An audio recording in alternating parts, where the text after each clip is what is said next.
Topic. Narration पढ़ेंगे ना। Voice और नरेशन लगभग समान है लेकिन रूल्स अलग अलग है। वॉइस मतलब उसी शब्द को दूसरे हिसाब से बोलते हैं, नरेशन में भी वही किया जाता है, ठीक है। लेकिन ये अलग अलग चीज़ें हैं, दोनों के नियम तो पढ़ लें। वॉइस तो पढ़ लें आप, बेटा वॉइस पढ़े हो नहीं पढ़े हो? ठीक है, वॉइस पढ़ा दूंगा मैं। नरेशन पहले देख लेते हैं। नरेशन हार्ड है वॉइस के कुछ सीमित नियम है कि ऐसे रहेगा तो ये मार्क चेंज करते हैं, लेकिन नरेशन में असीमित नियम है जिसको हमको पालन करना पड़ेगा, ठीक है। एक एक पॉइंट अगर याद रहेगा तो हमारा नरेशन बनेगा। इसमें देखो किसी अन्य व्यक्ति के द्वारा कही गई बात को हम या तो वैसा ही कहकर बोलते हैं या अपने शब्दों में कह सकते हैं। जैसे मैं कुछ बोलूँ, मैं नहाने जा रहा हूँ, है ना, तो कोई दूसरा व्यक्ति उसी को क्या बोलेगा, वह नहाने जा रहा है, मतलब उसका जो शब्दावली है अलग हो गया। मैंने जो बोला था उससे शब्दावली अलग हो गई। या तो हम डायरेक्ट बोलेंगे या उसको तोड़ मरोड़ के बोलेंगे, ठीक है। तो दो प्रकार के नरेशन होते हैं ना, पहला होता है डायरेक्ट नरेशन और दूसरा होता है इनडायरेक्ट नरेशन। पहला होता है डायरेक्ट नरेशन और दूसरा होता है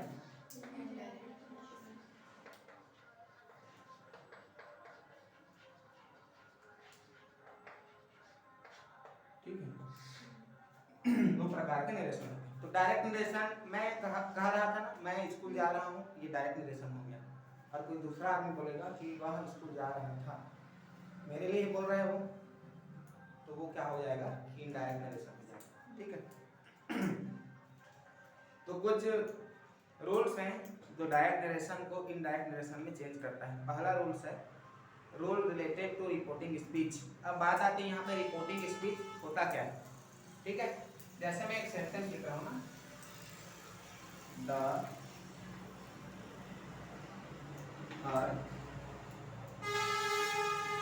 इन्वर्टेड कॉमा रिप्लाइड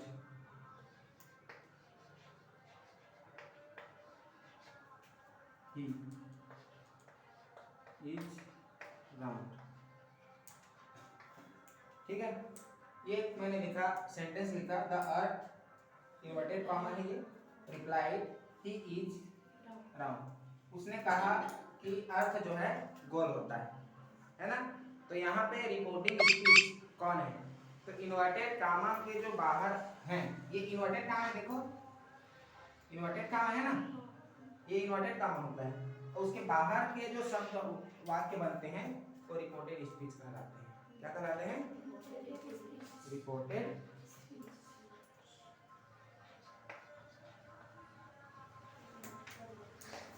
ये रिपोर्टेड स्पीच कहलाएगी, ओके बेटा।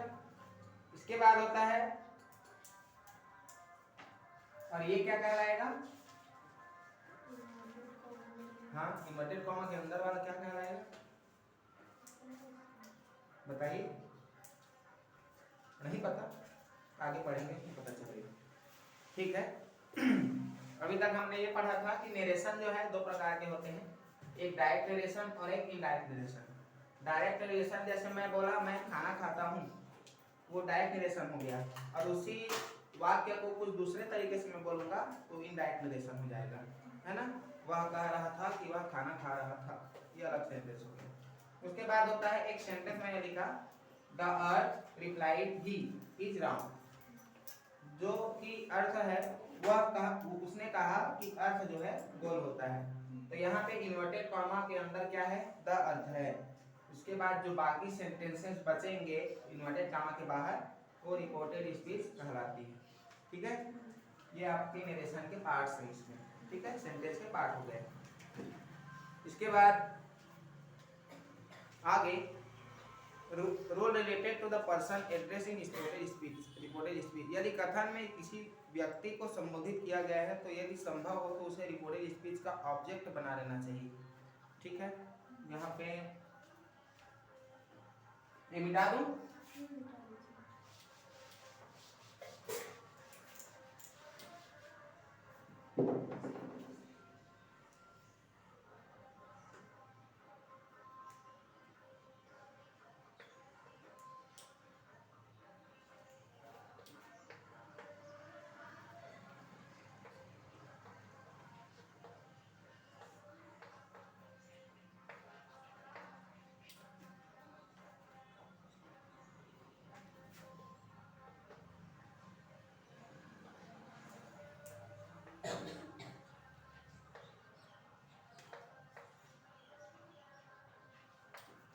ये एक सेंटेंस मैंने लिखा है, बॉयज सेड द टीचर, लड़कों ने टीचर से कहा कि धरती गोल होती है ना। तो इसमें यदि कथन में किसी व्यक्ति को संबोधित किया गया है तो यदि संभव हो तो रिपोर्टेड स्पीच को का ऑब्जेक्ट बना लेना चाहिए। इसमें रिपोर्टेड स्पीच है क्या, बताओ कौन सा है? सेड द टीचर, ये रिपोर्टेड स्पीच है क्योंकि ये इन्वर्टेड कामा के बाहर है। ये वाला इन्वर्टेड कामा है और ये वाला इन्वर्टेड कामा है, उसके बाहर जो बच गया वो रिपोर्टेड स्पीच कहलाता है। और इसको जो है हमें ऑब्जेक्ट बना लेना चाहिए। क्या बना लेना चाहिए? ऑब्जेक्ट। यदि कथन में किसी व्यक्ति को संबोधित किया गया है, कथन में व्यक्ति को संबोधित किया गया है ना, कि लड़कों ने किससे कहा? टीचर से कहा, मतलब संबोधित किसका हो रहा है? टीचर का हो रहा है ना। मतलब ये जो है इसको ऑब्जेक्ट बना लेना चाहिए। अब कैसे बनाना है हमें बाद में बताऊंगा जब हम लोग चेंज करेंगे तो, है ना। डायरेक्ट को इनडायरेक्ट को जब चेंज करेंगे तो हम बताएंगे। क्लियर? ये दूसरा नियम है। पहला नियम क्या था बेटा? इन्वर्टेड कामा के बाहर जो बचता है वो रिपोर्टेड स्पीच कहलाता है, पहला। दूसरा ये है कि इन्वर्टेड कामा के बाहर जो रिपोर्टेड स्पीच होता है, अगर वो किसी व्यक्ति को संबोधित करता है तो उसे ऑब्जेक्ट बना लेना चाहिए। क्या बनाना चाहिए? ऑब्जेक्ट। ठीक है। यहाँ रिपोर्टेड स्पीच की पहचान क्या है? इन्वर्टेड कामा के बाहर का सेंटेंस रिपोर्टेड स्पीच कहलाता है। ठीक है। तीसरा नियम, rules related to the removal of useless word. Indirect बनाने से पहले इन्वर्टेड कामा के भीतर कुछ शब्द है जिसे हटा लेना चाहिए। इन्वर्टेड कामा कौन सा है बेटा? ये वाला इन्वर्टेड कामा है ना। उसके अंदर ऐसे क्या क्या शब्द हैं जिसको हम हटा सकते हैं? ठीक है, बहुत सारे शब्द हैं, वो क्या क्या शब्द हैं मैं बताता हूँ। इन्वर्टेड कामा के अंदर के शब्द जैसे आपके आएंगे sir, madam, no, yes, please, kindly, pray, oh, hello. ये सब यूजलेस शब्द हैं जिसको हमको हटा लेना चाहिए। ठीक है। किसके अंदर होगा? तो इन्वर्टेड कॉमा के अंदर यदि है यह, तो इसको हमको हटा लेना चाहिए। समझ में आया? पहला रूल क्या था? इन्वर्टेड कॉमा के बाहर जो सेंटेंस बचते हैं वो रिपोर्टेड स्पीच कहलाते हैं। दूसरा रूल क्या बोला मैंने?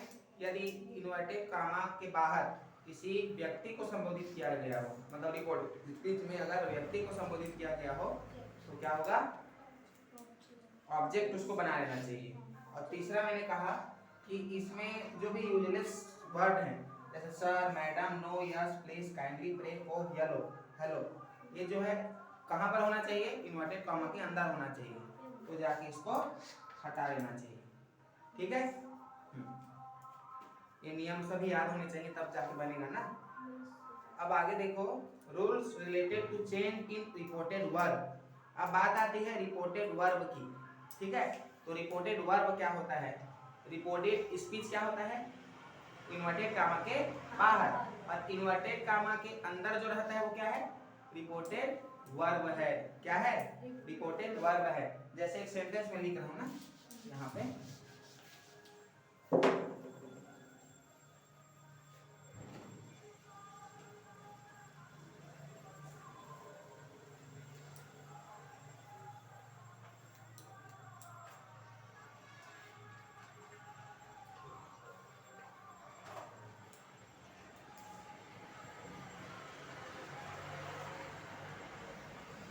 Then said he to me, the earth is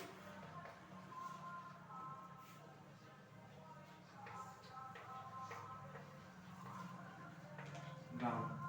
ठीक है। अब बताओ इन्वर्टेड कामा के अंदर क्या है बेटा?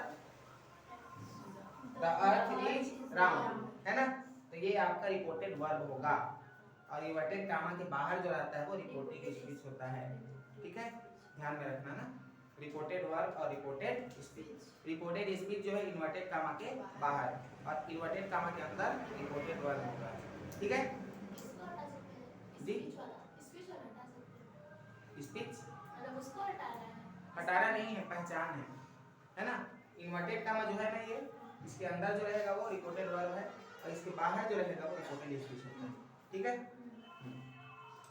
अब इसके बाद नियम क्या क्या है रिपोर्टेड वर्ब के, देखो यदि वाक्य साधारण हो तो सैड को रिमार्क या टोल्ड में बदल देते हैं।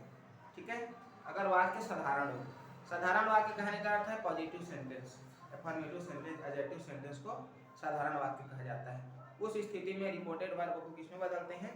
टोल्ड में बदलते हैं। किसमें? टोल्ड में। ठीक है, टोल्ड में बदला जाता है। याद रहेगा ये।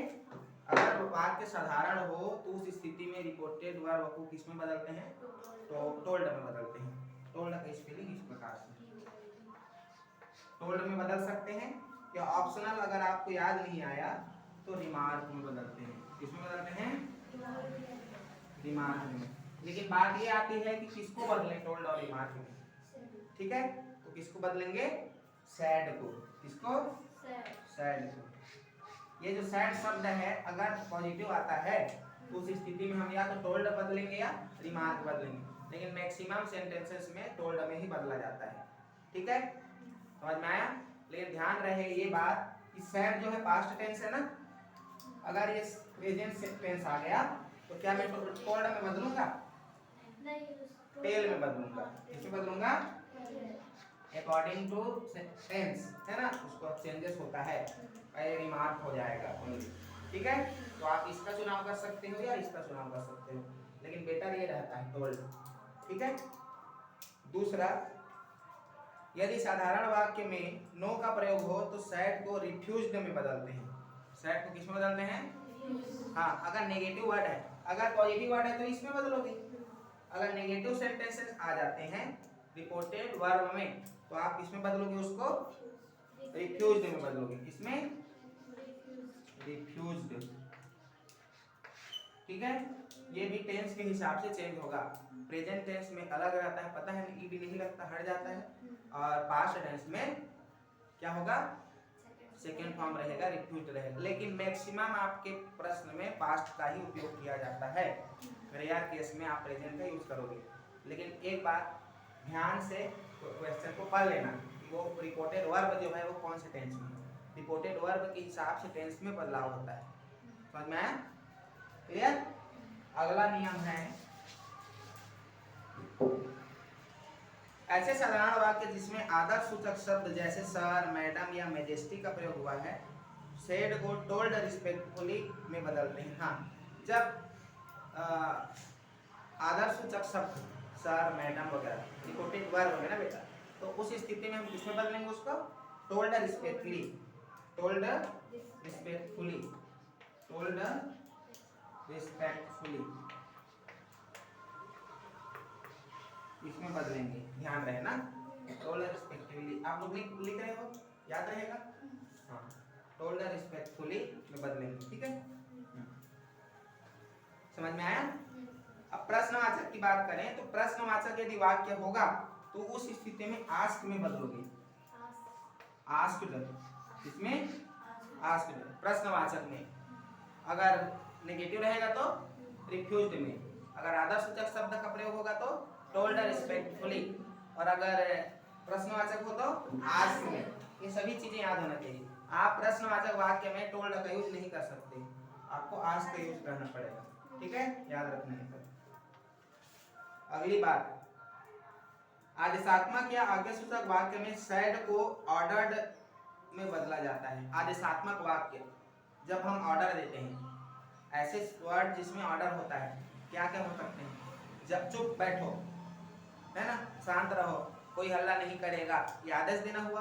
उस स्थिति में क्या हम चेंज करेंगे? उसको सैड को किसमें चेंज करेंगे? ऑर्डर्ड में चेंज करेंगे। किसमें चेंज करेंगे? ऑर्डर्ड। सैड को किसमें चेंज करेंगे? ऑर्डर में चेंज करेंगे। याद रखना। ठीक है। सलाह संबंधी वाक्य में सैड को एडवाइस में बदलते हैं। सलाह संबंधी है ना, आपको डॉक्टर के पास चले जाना चाहिए, ये आपका सलाह हुआ, तो वहां पे आप क्या चेंज करोगे? एडवाइस में चेंज करोगे। क्या चेंज करोगे? एडवाइस में चेंज करोगे। ठीक है, टोल्ड को, किसको? सैड को। सैड को बदलेंगे एडवाइस में। रुकमणी समझ में आ रहा है? हाँ, याद रखने का है ना ये। हाँ, उसके बाद निवेदन संबंधी वाक्य में से की जगह रिक्वेस्टेड किया जाता है। निवेदन, please give me a pen, है ना, यहाँ पे निवेदन किए, तो उस स्थिति में हमको रिक्वेस्टेड का उपयोग करना है। सेड की जगह क्या यूज करना है? रिक्वेस्टेड। ठीक है, इसका उपयोग होना चाहिए। उसके बाद निषेधात्मक आज्ञा सूचक वाक्य। निषेधात्मक आज्ञा सूचक वाक्य मतलब आज्ञा तो दे रहे हो लेकिन नकारात्मक आज्ञा दे रहे हो, मतलब उसमें नॉट का यूज हुआ रहेगा, गलत, मतलब नॉट का यूज वहां पे हुआ रहेगा। तो उस स्थिति में आप उसको चेंज करोगे फॉरबेड में। क्या चेंज करोगे? फॉरबेड, फॉरबेड, इसको लिख लो, याद नहीं रहेगा। फॉरबेड में चेंज करोगे सेट को, इसमें चेंज करोगे फॉरबेड। किस स्थिति में? जब आज्ञा सूचक तो होगा लेकिन उसमें नेगेटिव वर्ड भी होगा, नॉट वगैरह का यूज हुआ रहेगा, तो आप पहचान लेना कि उसमें फॉरवर्ड का यूज होगा सेड की जगह। ठीक है,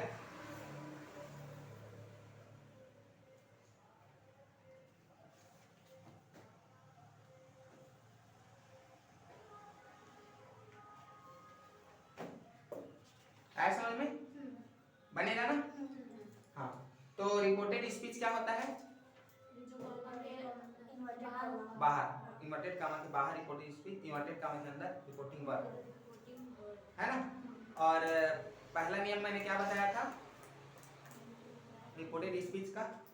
ऑब्जेक्ट कब बनता है? वह जब किसी पर्सन को इंडिकेट किया जाता है तो वहाँ पे वो ऑब्जेक्ट बन जाता है रिपोर्टिंग स्पीच। ठीक है, मैं एक एक एग्जांपल समझाऊंगा, पहले नियम को जान लो, सिंपल है ना। उसके बाद देखो आगे आता है कनेक्टिव। कनेक्टिव, अब कैसे कनेक्टिव है देखो, मैं किस कनेक्टिव की बात कर रहा हूँ उसको देखो ना।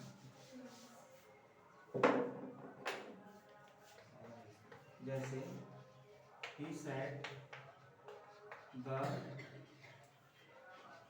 earth is round, मैंने लिखा, इसमें से बेटा ये क्या है?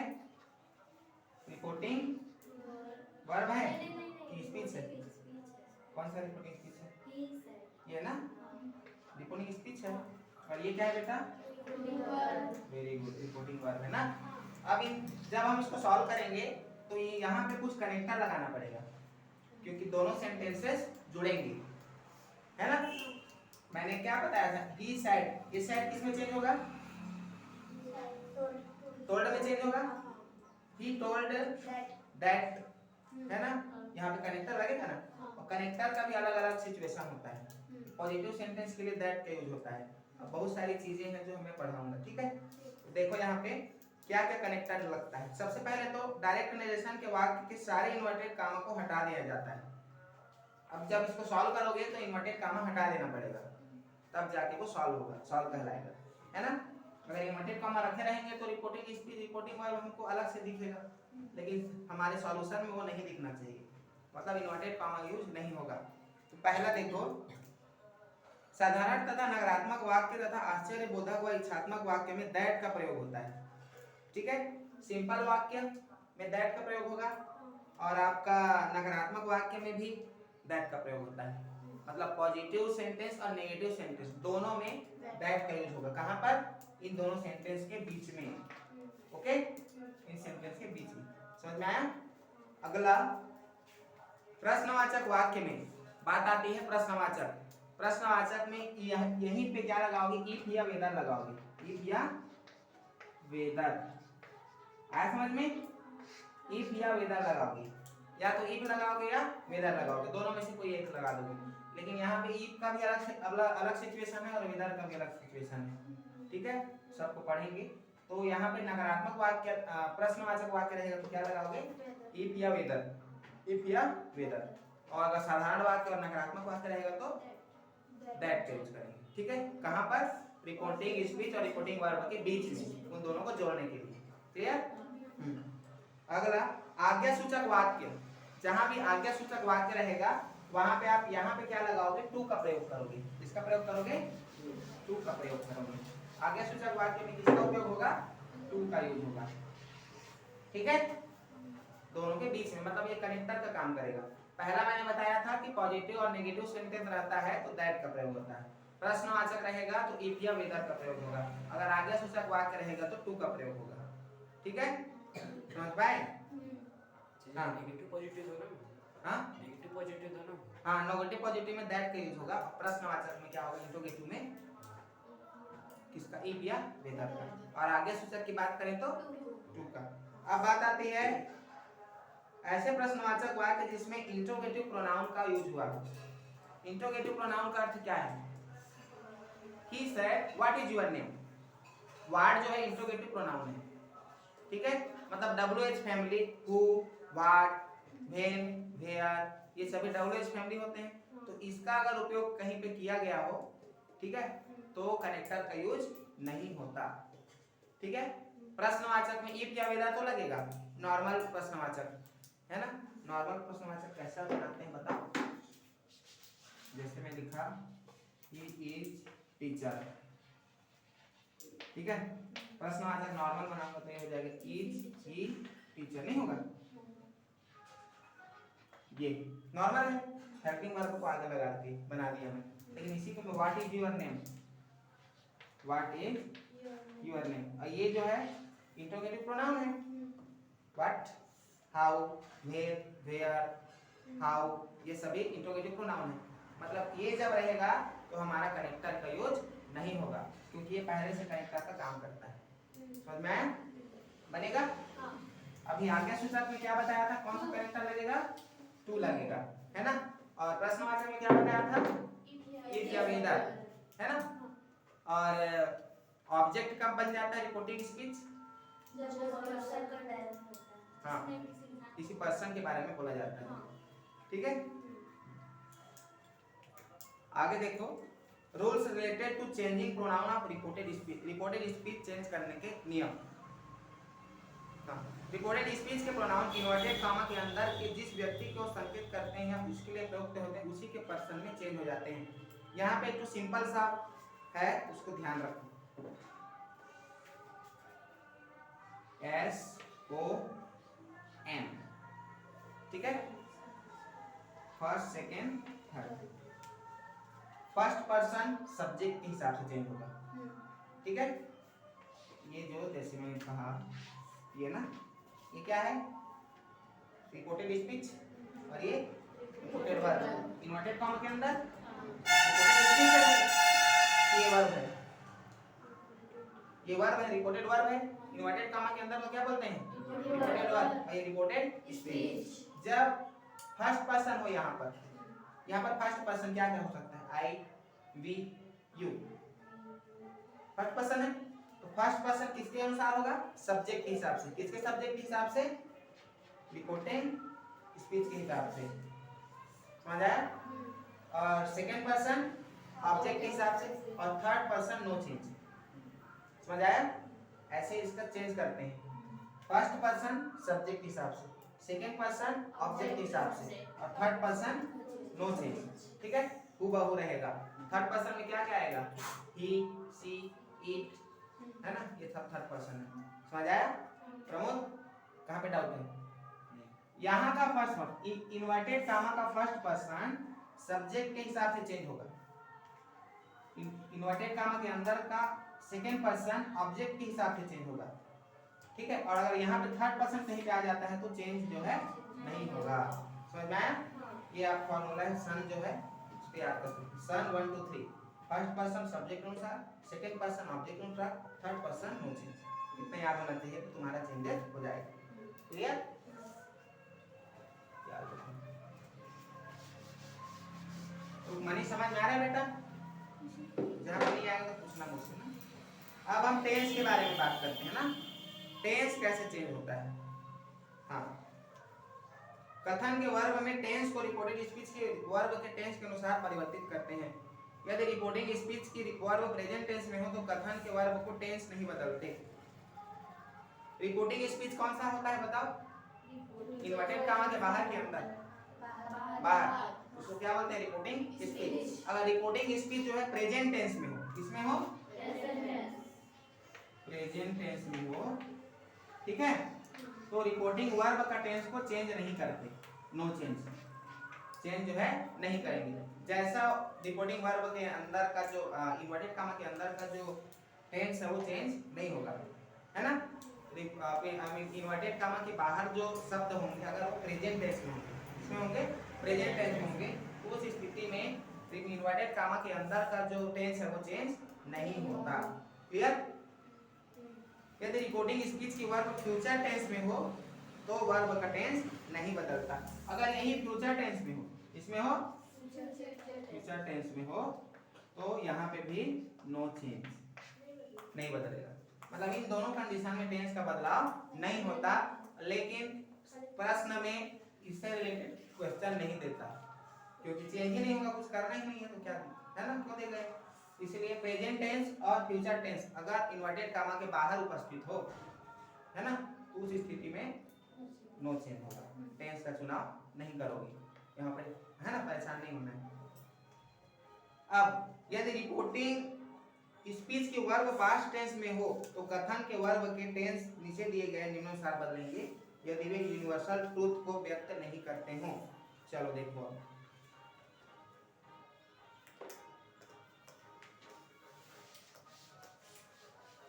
अब इसको लिखना पड़ेगा बेटा। देखो, अगर इधर पास्ट टेंस में है, इधर पास्ट टेंस में मतलब इन्वर्टेड कामा के बाहर पास्ट टेंस में है, तो कैसे चेंज करेंगे। देखो, अगर इधर सिंपल प्रेजेंट आ जाता है, इधर पास्ट है और इधर सिंपल प्रेजेंट आ जाता है, तो उसको किस टेंस में बदलेंगे। देखो ना, पहला तो देखेंगे सिंपल प्रेजेंट, ये बेटा बदल जाएगा आपका सिंपल पास्ट में। इसमें याद रखना सिंपल पास्ट में। किसकी बात कर रहा हूं मैं, अगर ये पास्ट टेंस में हो तो इधर का जो टेंस है अगर सिंपल प्रेजेंट होगा तो सिंपल पास्ट में चेंज हो जाएगा। हाँ हाँ, प्रेजेंट टेंस में रहेगा तो यहाँ चेंज नहीं होगा, फ्यूचर में रहेगा तो इधर चेंज नहीं होगा, लेकिन ये पास्ट में है और इधर सिंपल प्रेजेंट है तो सिंपल पास्ट में चेंज होगा। क्लियर रुक्मणी, समझ पा रहे हो। अगर प्रेजेंट कंटिन्यू हो, प्रेजेंट कंटिन्यू हो तो क्या चेंज होगा, पास्ट कंटिन्यू। क्या चेंज होगा, past continue. Clear. Simple present होगा तो सिंपल पास्ट, प्रेजेंट कंटिन्यू होगा तो पास्ट कंटिन्यू में चेंज होगा। क्लियर, याद रखना बेटा इसको ना। हाँ, प्रेजेंट परफेक्ट होगा तो पास्ट परफेक्ट में चेंज होता है, प्रेजेंट परफेक्ट पास्ट परफेक्ट। मतलब अभी सिमिलर पढ़ रहे हैं हम लोग, present simple past simple, present perfect past perfect, present continuous past continuous. ठीक है। सिंपल पास्ट होगा तो क्या होगा, पास्ट परफेक्ट में चेंज होगा, सिंपल पास्ट होगा तो पास्ट परफेक्ट। देखो, ये तो रहेगा पास्ट में रहेगा ही, इधर वाला अगर पास्ट सिंपल में है तो वो परफेक्ट टेंस में बदलेगा, परफेक्ट पास्ट परफेक्ट में बदलेगा। ठीक है। उसके बाद पास्ट कंटिन्यू होगा तो क्या किस में चेंज होगा, पास्ट परफेक्ट कंटिन्यूअस में चेंज होगा। और पास्ट परफेक्ट और पास्ट परफेक्ट कंटिन्यू में टेंस जो है नहीं बदलता। अगर पास्ट परफेक्ट और पास्ट परफेक्ट कंटिन्यू में इधर, उस स्थिति में टेंस का बदलाव नहीं होगा। समझ में आया। फ्यूचर टेंस की सहायक क्रिया विल या सेल वुड और शुड में परिवर्तित हो जाती है। अगर आपको विल और सेल कहीं पे मिल जाता है इधर, है ना, मतलब इन्वर्टेड कामा के अंदर आपको विल और सेल मिल जाता है तो वो चेंज हो जाएगा, विल और सेल किस में चेंज होगा, वुड और शुड में चेंज होगा। समझ पाए। विल का पास्ट फॉर्म क्या होगा, वुड, और सेल का पास्ट फॉर्म शुड होता है। इसी तरह कैन, कुड और मे और माइट में बदल जाता है। कैन किस में बदलेगा, कुड में, और मे किस में बदलेगा, माइट में चेंज हो जाता है। ठीक है। ये होता है आपका उस नियम, है ना, इसको आपको ध्यान में रखना पड़ेगा। चलो तो बताओ, सिंपल पास्ट अगर है तो किस में चेंज होगा, पास्ट परफेक्ट में, सिंपल पास्ट।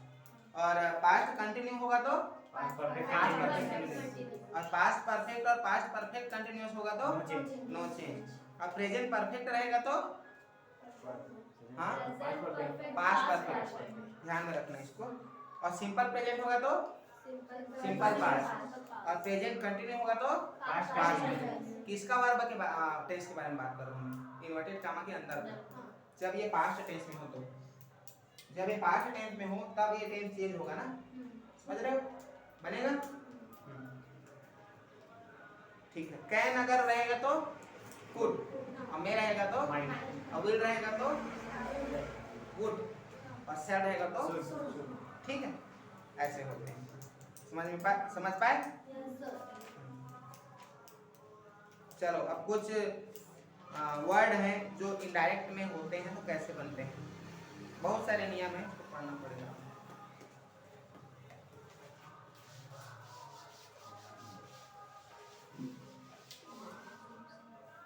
अब फर्स्ट पर्सन किसके हिसाब से चेंज होगा?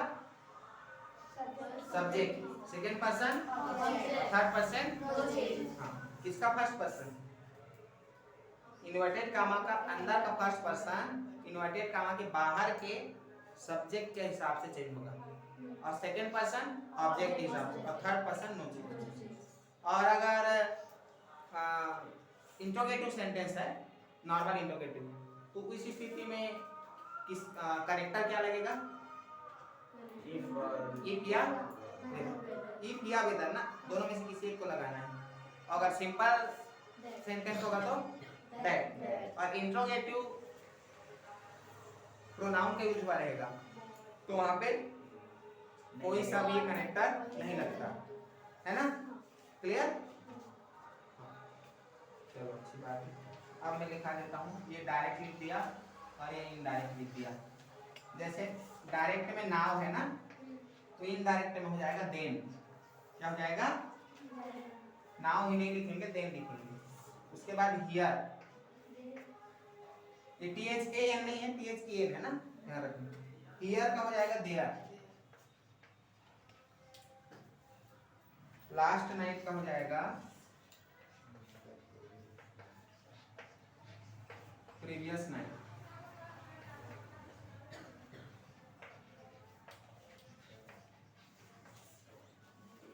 दिस का हो जाएगा दैट।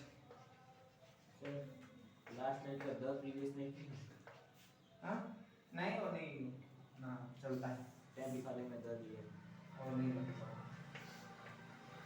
बीच का हो जाएगा बेटा दोज। टुडे का हो जाएगा दैट डे।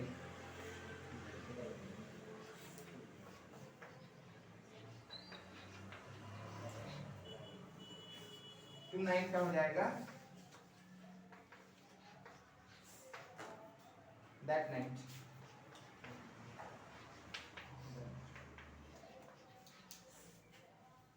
ठीक है? और लिखाऊंगा, लिखो इसको। लिख लिए? गुड। मिटाओ रुकमनी, ऊपर का मिटा दो, 3 तो। हाँ, उसके बाद टुमारो का होगा बेटा the next day. The next day. उसके बाद बेटा yesterday.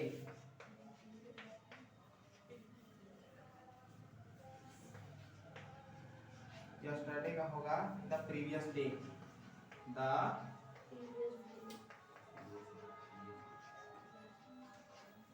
Very good. Last month का क्या होगा बेटा? हाँ बताओ तो, गेस करो। A month before. A month before. Wise से बहुत ज्यादा नियम है इसमें। वाइज तो 2-4 नियम से खत्म हो जाता है, लेकिन इसमें बहुत सारे नियम हैं जिसको आपको याद रखने पड़ेंगे। उसके बाद बेटा next week.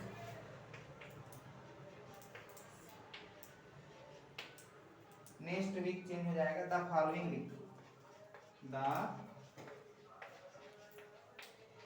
Following week. Okay बेटा?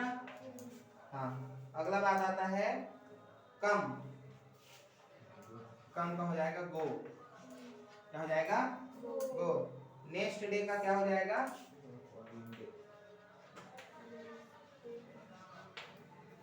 नेक्स्ट डे का हो जाएगा the following day.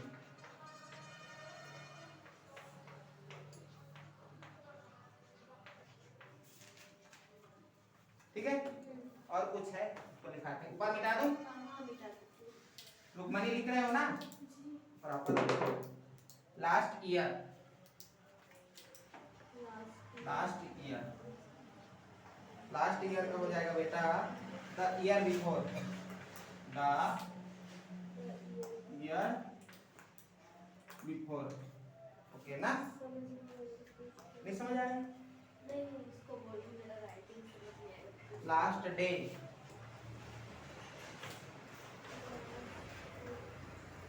Last day का हो जाएगा the day before, the day before. Okay बेटा, और एक लास्ट है next year, next year,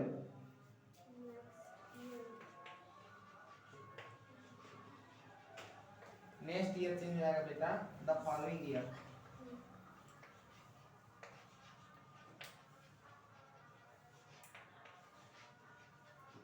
okay, कितना लिखा है बेटा? मैं बहुत सारे लिखा दिए, ठीक है।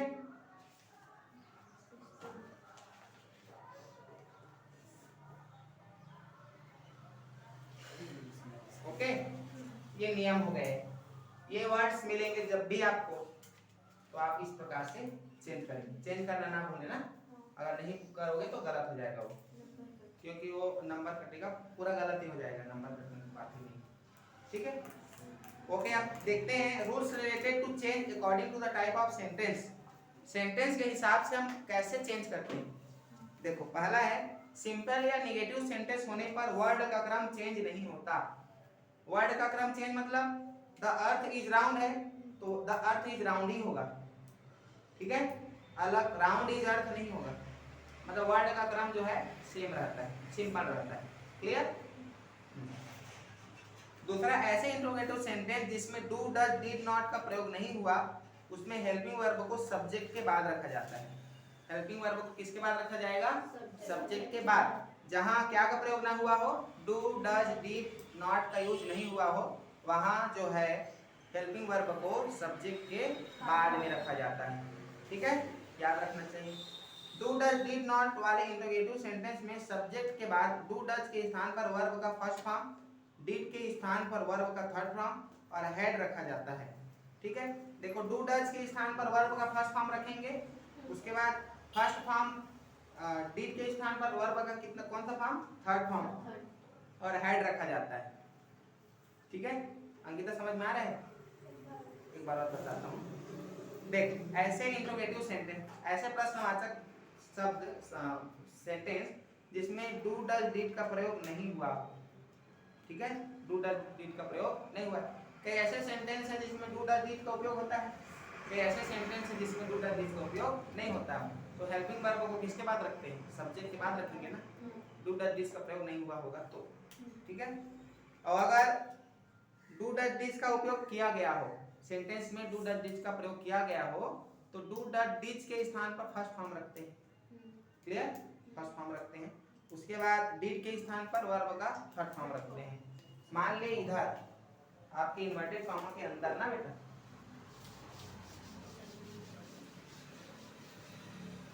अगर इन्वर्टेड कॉमा के अंदर तेरे को डू मिल गया या डज मिल गया, ठीक है, तो इसको तो फर्स्ट फॉर्म में चेंज कर देंगे, फर्स्ट फॉर्म में चेंज कर देंगे, क्लियर। ये रिमूव हो जाएगा, फर्स्ट फॉर्म आ जाएगा, क्लियर है। ये हेल्पिंग वर्ब का काम कर रहे हैं, इसके आगे तो कोई ना कोई वर्ब होगा, तो उस वर्ब को कौन सा फॉर्म बना देना है? First form. अगर हाँ, कौन सा चीज? डू डज नहीं, ये सेंटेंस में रहेगा बेटा, ये इन्वर्टेड कॉमा के अंदर के सेंटेंस पर है, ठीक है। उसके बाद है आपका डिड। डिड अगर हो तो वर्ब का कौन सा फॉर्म? थर्ड फॉर्म, वर्ब का थर्ड फॉर्म यूज होता है, क्लियर। हाँ, और हेड रखा जाता है, और क्या रखा जाता है?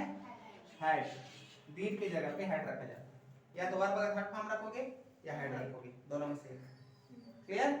लेकिन जनरली इसी का यूज करना, वर्ब के थर्ड फॉर्म को, ठीक है। इसके लिए और अलग से बहुत सारी कंडीशन है ना, समझ में आए? डू डज रहेगा तो फर्स्ट फॉर्म, डिड रहेगा तो वर्ब का थर्ड फॉर्म या हेड, क्लियर। अगला समझ में आ रहा है? देखो आ रहा है समझ में? आएगा धीरे से, जब हम एग्जांपल शुरू करेंगे ना तो एक एक बताएंगे तो समझ में आएगा। इकट्ठा ये नया है, वो है ना आप लोगों के लिए, है ना, और नहीं पढ़े थे इसको कभी। इंटरोगेटिव सेंटेंस में डू डज डिड आदि हेल्पिंग वर्ब नॉट के स्थान नहीं आए, साथ नहीं आए, उनमें डू डज डिड को हटाकर वर्ब का सेकेंड फॉर्म रखते हैं। हाँ देखो ये मैंने जो बताया उसमें नॉट का यूज होगा। क्या होगा? कहीं ना कहीं नॉट रहेगा, या तो डू नॉट होगा, या डज नॉट होगा, या डिड नॉट होगा। ओके, उस कंडीशन में आप उसको फर्स्ट फॉर्म में चेंज करोगे, और उस कंडीशन में आप उसको हैड या वर्ब का थर्ड फॉर्म में चेंज करोगे। किस स्थिति में? जब do does not did not रहेगा तो, है ना। अगर नॉट नहीं रहा, अगर नॉट नहीं रहा तो उस स्थिति में क्या करोगे?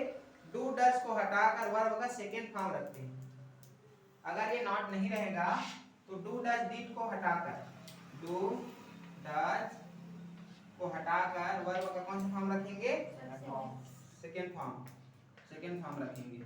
याद रखना ना, जब नॉट नहीं मिलेगा तो वर्ब का सेकेंड फॉर्म, जब नॉट रहेगा तो फर्स्ट फॉर्म, और डिड वाले में हैड और वर्ब का थर्ड फॉर्म। अगर डिड रहेगा, डिड रहेगा तो वर्ब का कौन सा फॉर्म? Third form.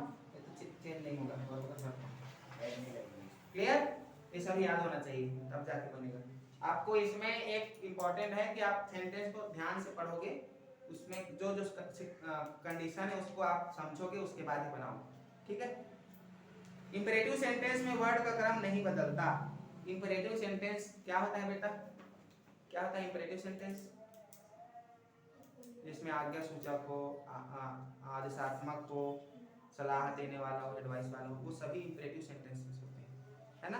ब्लेसिंग करना, कर्स करना, ये सभी किसमें आता है? इंपेरेटिव सेंटेंसेस में आते हैं, है ना। एक्सक्लेमेटरी सेंटेंस क्या हुआ? हाँ, एक्सक्लेमेटरी सेंटेंस जिनमें व्हाट या हाउ का प्रयोग हुआ हो, उसमें सब्जेक्ट के वर्ब के पहले रखकर व्हाट या हाउ के स्थान पर ग्रेट या वेरी रखकर इनडायरेक्ट बनाया जाता है। एक्सक्लेमेटरी सेंटेंस की बात आए तो व्हाट और हाउ के स्थान पर ग्रेट रखा जाता है। क्या रखा जाता है? ग्रेट। इसमें एक्सक्लेमेटरी में, एक्सक्लेमेटरी में आपको कहीं ना कहीं क्या मिलेगा? व्हाट मिलेगा या हाउ मिलेगा, है ना। व्हाट अ ब्यूटीफुल फ्लावर, ऐसा बोलते हैं ना एक्सक्लेमेटरी में। उस स्थिति में क्या रखेंगे हम? ग्रेट रखेंगे। क्या रखेंगे? ग्रेट या वेरी, ग्रेट या वेरी रखकर हम क्या बनाएंगे? इनडायरेक्ट स्पीच बनाएंगे। ठीक है, समझ पाए? हाँ, ये होते हैं नियम, और कुछ बहुत सारे नियम हैं जिसको मैं और बता रहा हूँ ना। बनेगा इतना? इतना याद हुआ? अब एक काम करो आप, सबसे पहले तो अपने रफ कॉपी में स्टार्टिंग से क्या क्या याद है आपको अभी तक, आपने अभी जो लिखा उसको एक सीरीज से लिखना है। पहले तो नरेशन का हिंदी में या फिर इंग्लिश में जैसे समझ में आया डेफिनेशन लिखोगे, ठीक है। उसके बाद प्रकार लिखोगे, उसके कुछ नियम बताया हूँ, रिपोर्टिंग वर्ब, रिपोर्टिंग स्पीच क्या होता है, और रिपोर्टिंग वर्ब और रिपोर्टिंग स्पीच को जोड़ने के लिए क्या क्या कनेक्टर यूज होते हैं, टेंस के बारे में मैंने बताया, और कुछ वर्ड जिसका चेंजेस होता है, दैट का, दीज, है ना, सभी चीज़ें मैंने बताया है, उसको आपको बताना है। ओके बेटा, चलो करो, फिर आगे मैं एग्जाम्पल बताता हूँ। हाँ